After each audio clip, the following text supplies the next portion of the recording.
আসসালামু আলাইকুম রহমতুল্লাহ বরকাতু। 15 দিন আগে গেল শবে মেয়ারাজ।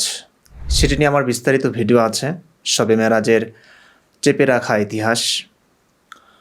তো সেখানে দেখেছেন আপনারা যে মেয়ারাজ উপলক্ষে আমরা আসলে আমাদের বাংলাদেশে যা চলে, মসজিদে মসজিদে আলোচনা, মাইকিং, দিনের বেলা অনেকে রোজা রাখে, রাতভর নামাজ পড়ে। মূলত মেয়ারাজের ঘটনাটি ঘটেছিল আসলে উম্মে হানির ঘর থেকে। উম্মে হানি নবীর চাচাতো বোন ছিলেন, জীবনের প্রথম প্রেমিকা, ভালোবাসা ছিলেন, যাকে তিনি বিয়ে করতে চেয়েছিলেন। আবু তালেবের কাছে প্রস্তাব দিয়েছিলেন, আবু তালেব প্রস্তাব গ্রহণ করেননি, প্রত্যাখ্যান করে হুবাইরা নামক এক মুশরিকের কাছে উম্মে হানিকে বিয়ে দেন। তারপরে রাগে ক্ষোভে বিরহে নবী তার বয়সে বড় খাদিজাকে বিয়ে করে ফেলেন।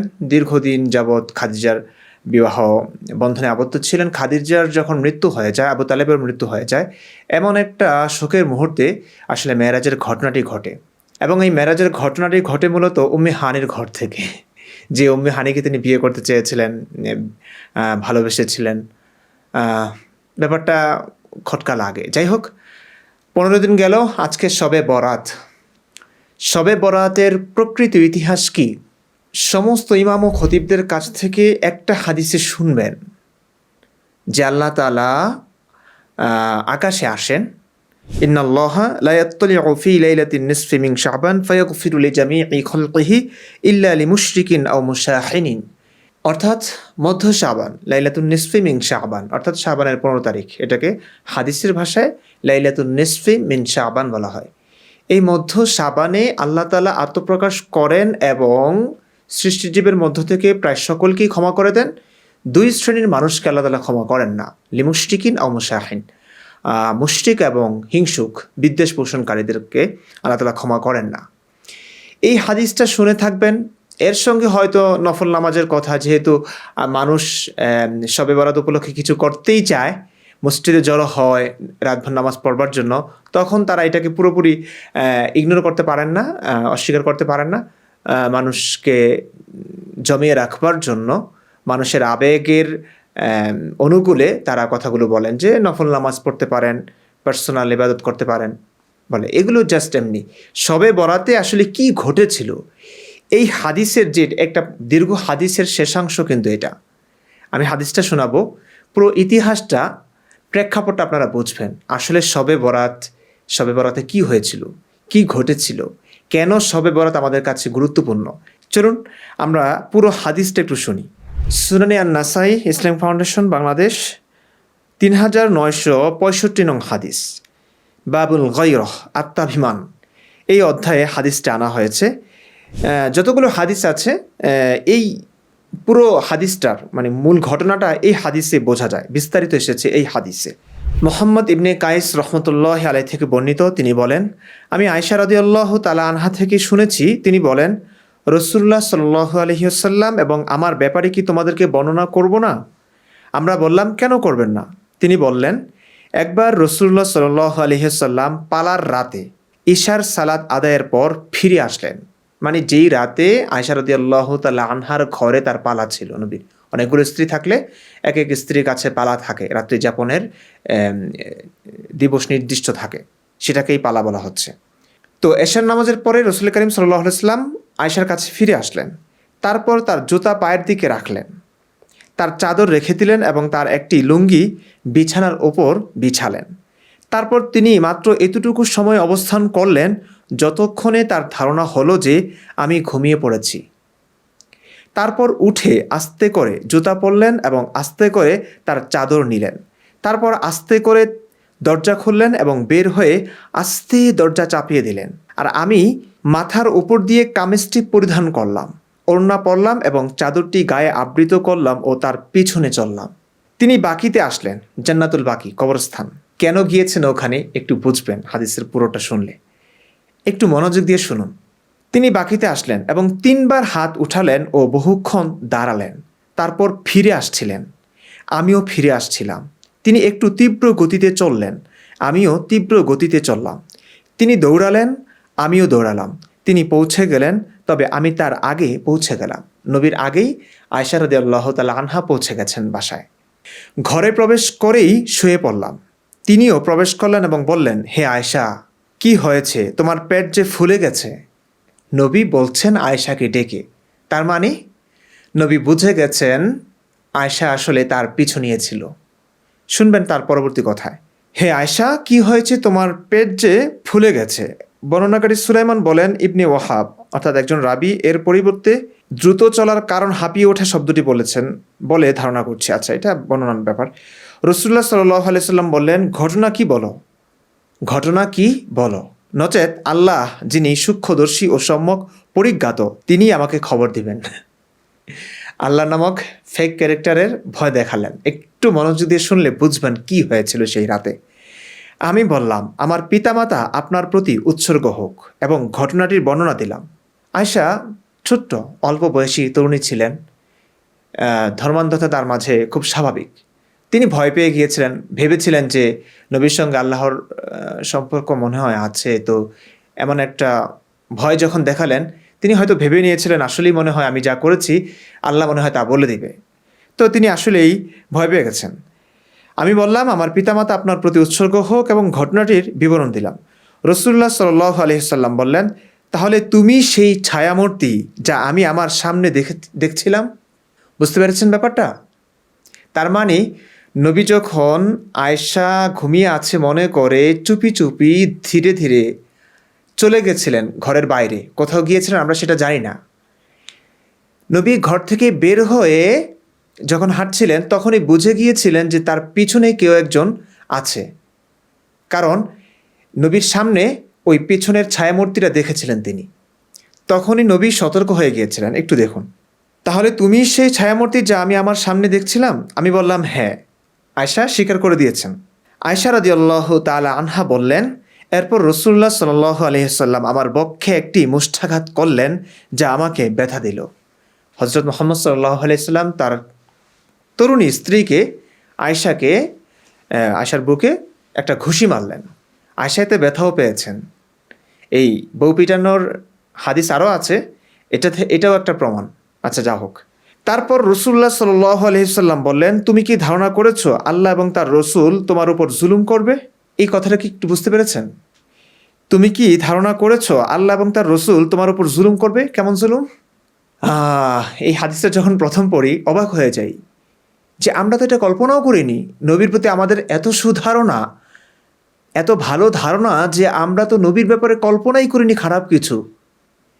কিন্তু নবী যে প্রশ্ন করেছেন আয়েশাকে, তুমি কি ধারণা করেছো আল্লাহ এবং রসুল তোমার উপর জুলুম করবে? তার মানে নবী প্রশ্ন করছেন, তুমি কি ভেবেছো নবী অন্য কোনো নারীর কাছে গিয়েছেন, পরকীয়া করতে গিয়েছেন? হ্যাঁ, অন্য অনৈতিক কাজ করতে ঘরের বাইরে গিয়েছিলেন তোমাকে ঘুমিয়ে রেখে? এই প্রশ্ন তিনি করেছেন।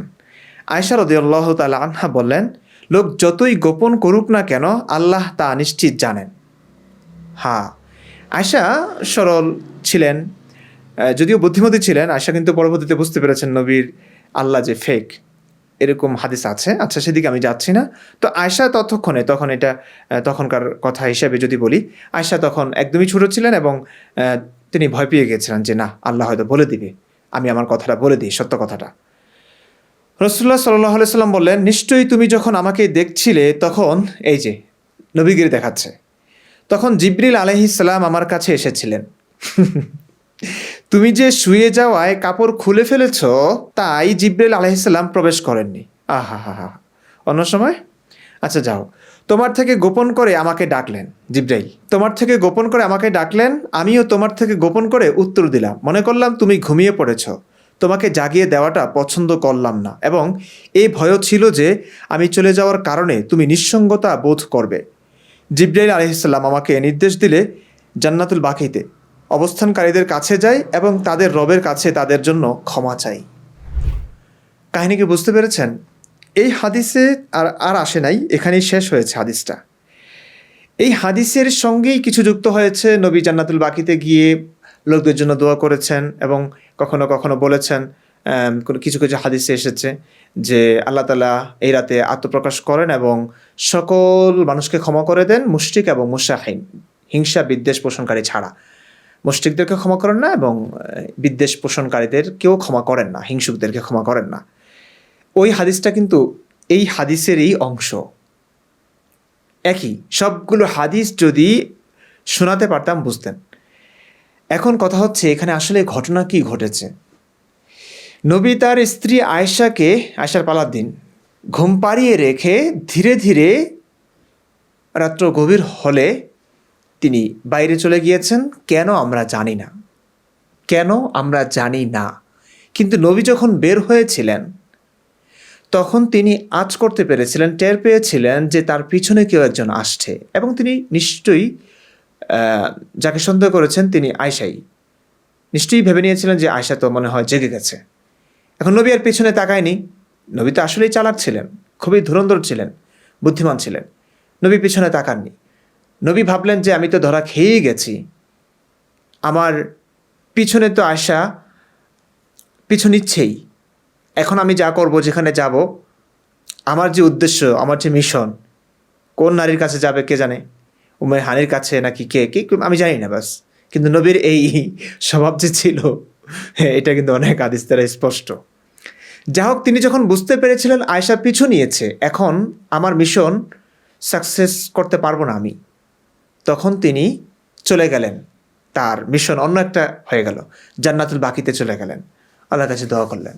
আয়েশা তখন দেখেছে, কিরে, আসলে আমি যেমনটা ভেবেছি, আমি যেমনটা সন্দেহ করেছি, নবী তো সেটি করেননি। নবী তো জান্নাতুল বাকিতে এসে মানুষদের জন্য নবীগিরি দেখিয়েছেন, মানুষের জন্য দোয়া করছেন। আহারে, আমি ভুল করেছি নবীকে সন্দেহ করে। কিন্তু একটা বিষয়, আয়েশা নবীর সবচেয়ে কাছের স্ত্রী, প্রাণের স্ত্রী, সবচেয়ে প্রিয়তমা স্ত্রী, নবীকে সবচেয়ে কাছ থেকে দেখেছেন। সে আয়েশা কিন্তু নবীকে সন্দেহ করেছে, নবীকে সন্দেহ করেই কিন্তু নবীর পিছু নিয়েছে, যেটা আমরা কখনো কল্পনাই করতে পারিনি নবীর ক্ষেত্রে। নবীর প্রতি আমাদের এত সুধারণা। তো যা হোক, এখানে যেই কাহিনীটা ঘটলো, আয়েশা কিন্তু সন্দেহ ঠিকই করেছে। সন্দেহ করার কারণ, যথেষ্ট কারণ আছে। আয়েশা জানতেন নবী কেমন, নবীর চরিত্র কেমন, সন্দেহ করাটা খুব স্বাভাবিক। কিন্তু এক্ষেত্রে নবী সফল হয়েছে তার বুদ্ধিমত্তা দিয়ে। কারণ তিনি যখন বুঝতে পেরেছেন পিছনে আয়েশা পিছু নিয়েছে, তখন তিনি তার হয়তো উম্মে হানি কিংবা অন্য কোনো নারী কিংবা অন্য কোনো স্ত্রী, যে উদ্দেশ্যে হোক না কেন, তিনি সেখানে যেতে চেয়েছিলেন, কিন্তু তার গন্তব্য তিনি চেঞ্জ করে দিলেন আয়েশার কাছে ভালো সাজার জন্য। তো আয়েশা যখন দেখলো যে না, নবী আসলে মানুষের জন্য দোয়া করতে বেরিয়েছে, তাড়াতাড়ি চলে আসলেন, নবীও পিছনে আসলেন। তো নবী যখন ঘরে আসলেন, নবী তো দেখে গেছেন আয়েশা ঘুমিয়ে গেছিল, না ঘুমিয়ে আছে। তো নবী তখন, এবং আয়েশা যেন জাগ্রত না হয়ে যায়, নবী আস্তে আস্তে চলে গেছেন। তো নবী বাইরে থেকে এসে আয়েশাকে কেন ডাকলেন? তিনি যখন এতই চিন্তিত ছিলেন যে ঘুমন্ত একজন নারীকে না জাগিয়ে তিনি ধীরে ধীরে চলে যাবেন, যেন বুঝতে না পারে, তার ঘুমের ব্যাঘাত না ঘটে, এটাই যদি নবীর উদ্দেশ্য হয়ে থাকে, তাহলে নবী বাইরে থেকে এসেই কেন আয়েশাকে ডাকলেন? এবং তিনি প্রশ্ন করলেন, আয়েশা কী হয়েছে, তোমার পেট ফুলছে কেন? তার মানে তিনি বুঝতে পেরেছিলেন যে আয়েশাই পিছনে ছিল, এবং মানুষ দৌড়ালে, দ্রুত হাঁটলে সে হাঁপায়, সেটাই হয়েছিল। পেট ফুলে যাচ্ছিল, কারণ সে ঊর্ধ্ব গতিতে ছুটে নবীর আগেই রুমে ঢুকে গেছে। তো নবী জিজ্ঞেস করেছে, তোমার কি হয়েছে, তোমার পেট ফুলে আছে কেন, হাঁপাচ্ছ কেন? খবরদার, কি হয়েছে বলো, নইলে কিন্তু আল্লাহ বলে দিবেন। এই ভয়টা যখন দেখিয়েছে, তখন আয়েশা ভাবলেন যে না, তাইলে যা হয়েছে আমি বলে ফেলি। এবং নবী আরেকটা প্রশ্ন করেছেন যে, তুমি কি বিশ্বাস করো যে আল্লাহ এবং তার রসুল তোমার প্রতি জুলুম করবে? তার মানে তুমি কি ভাবছো যে আল্লাহ এবং তার রসুল, আমি তো আল্লাহর রসুল, তো আল্লাহ এবং তার রসুল তিনি সবসময় তার সঙ্গে আল্লাহকে জুড়িয়ে দিতেন, আল্লাহ এবং তার রসুল। এখানে ঘটনা ঘটেছে নবীর ক্ষেত্রে, হ্যাঁ, আমরা এখানে আল্লাহ কোত্থেকে আসলো? তো প্রশ্ন করেছেন, তুমি কি ধারণা করছো যে আল্লাহ এবং রসুল তোমার প্রতি জুলুম করবে, মানে অন্য কোনো নারীর দিকে যাবে, কাছে যাবে, যেমনটা ম্যারেজে ঘটনায় ঘটেছে? তখন তো আয়েশা ছিলেন না, আয়েশা পরে বিয়ে করেছেন আয়েশাকে। তো যাই হোক, তখন আয়েশা পরাজয় বরণ করলেন যে না, আসলে আমি যেমনটা ভেবেছি আপনি তো তেমনটা করেননি। না, ঠিক আছে। এই যে হাদিসটা, এই পুরো হাদিসটা কিন্তু আপনাদেরকে বলবে না হুজুররা, মসজিদে ইমাম খতিবরা পুরো হাদিসটা, প্রেক্ষাপটটা বলবে না। শবে বরাতে আমরা যা করি, আপনারা যা করছেন বাংলাদেশে, সারা রাত কেউ নামাজ পড়ছেন, দিনের বেলা রোজা রাখছেন, ইবাদতে মগ্ন থাকছেন, তাই না? আসলে সেই রাতে যা ঘটেছিল, নবী তার স্ত্রীকে ধোঁকা দিয়ে কোনো নারীর কাছে যেতে চেয়েছিলেন পরকীয়া, সেটি পারেননি। আয়েশা জেগে উঠেছিলেন, আয়েশা তার পিছু নিয়েছিলেন, নবী টের পেয়েছিলেন যা তার পিছনে আয়েশা পিছু নিয়েছে। এই কারণে নবী ওই নারীর কাছে না গিয়ে চলে গিয়েছেন তিনি জান্নাতুল বাকিতে, যাতে করে আয়েশার কাছে ধরাটা না খান। নবী নিজেকে রক্ষা করতে পেরেছিলেন। এই কারণে এই ঘটনা কিন্তু এটাই। তখন নবীজি বললেন যে এই রাতে জাস্ট একটা কাল্পনিক একটা বিষয় বলে দিলেন যে এই রাতে আল্লাহ নাকি কাছে আসে, আত্মপ্রকাশ করে এবং সৃষ্টিজীবের সকলকে ক্ষমা করে, তো আমিও তাদের জন্য দোয়া করলাম। বাহ নবী বাহ, এমন একটা ঘটনা আপনি সাহাবাদেরকে নিয়ে যাওয়ার কথা যুদ্ধে যখন যান।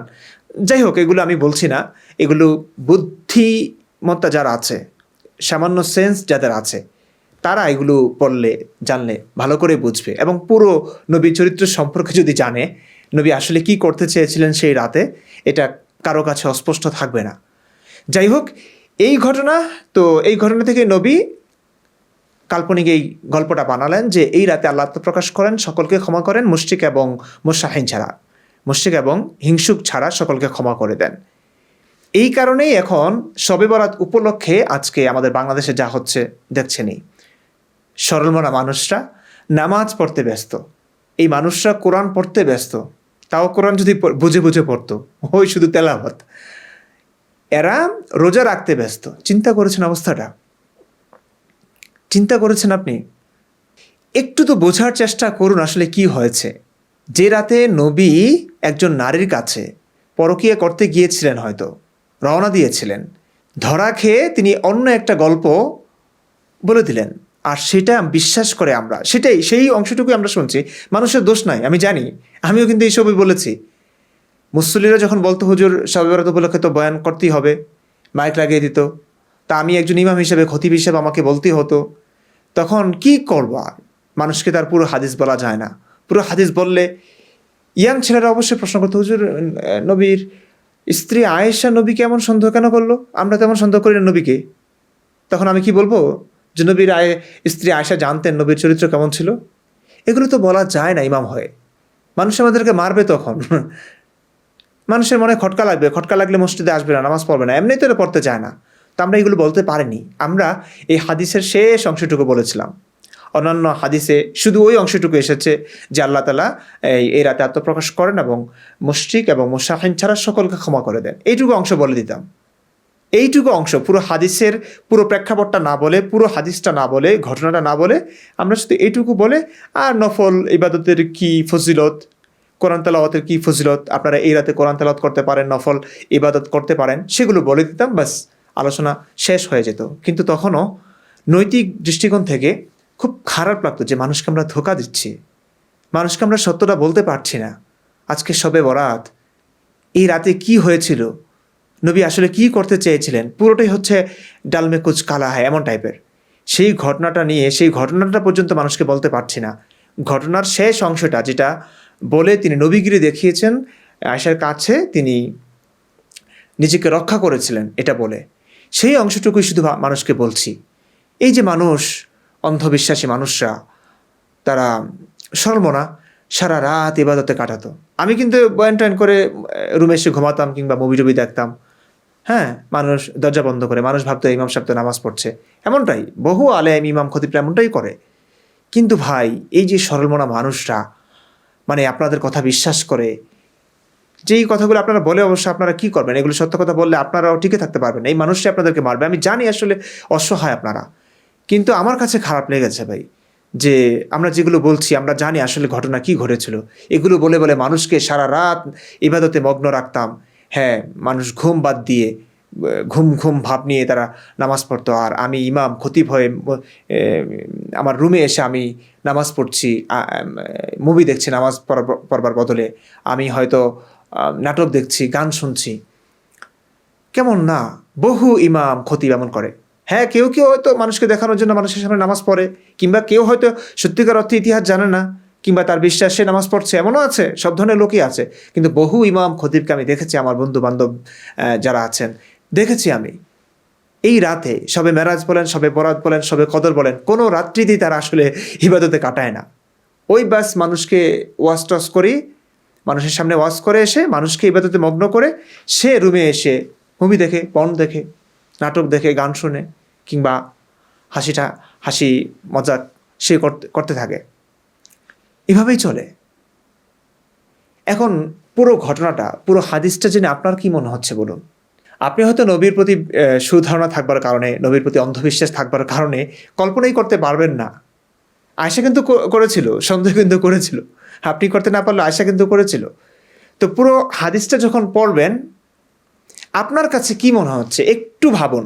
নবীকে নবী না, নবীকে একজন সাধারণ মানুষ যিনি অনেকগুলো বিয়ে করেছেন, দাসী সেক্স করেছেন এবং অর্থের বিনিময়ে সেক্স করবার প্রতি মানুষকে উদ্বুদ্ধ করেছেন, মানুষকে, তার সাহাবীদেরকে বলেছেন।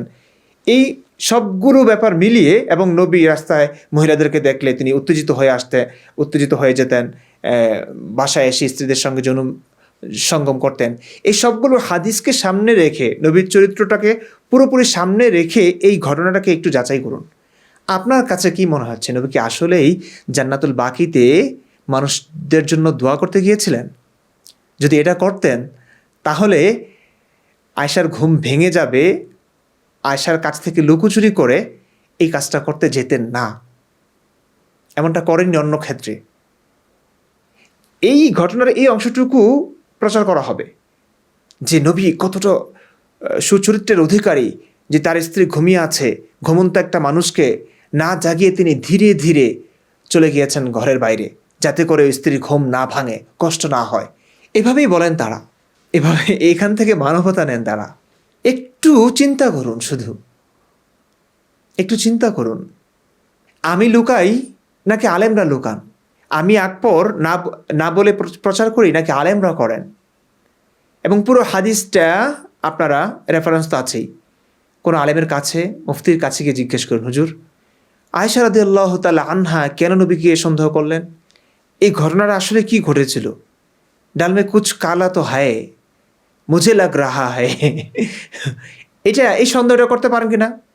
অবশ্যই ভয় আপনারা করবেন না, কারণ আপনারা ভয় পাবেন। এটা করলেই তো, এই নবীর ব্যাপারে এমন কিছু ভাবলা কেন তুমি? হ্যাঁ, এটা কেমন কথা? কোন নাস্তিকের ভিডিও দেখে তুমি এই কথা বলছো? আরে ভাই, নাস্তিকের কথা না তো, হাদিস, সহি হাদিসে আছে আম্মা জান আয়েশা রহমাতুল্লিল আলামিনকে সন্দেহ করছেন যে তিনি তার স্ত্রীকে ঘুম পাড়িয়ে রেখে অন্য নারীর কাছে যাচ্ছিলেন। আয়েশা সন্দেহ করেছে এটা।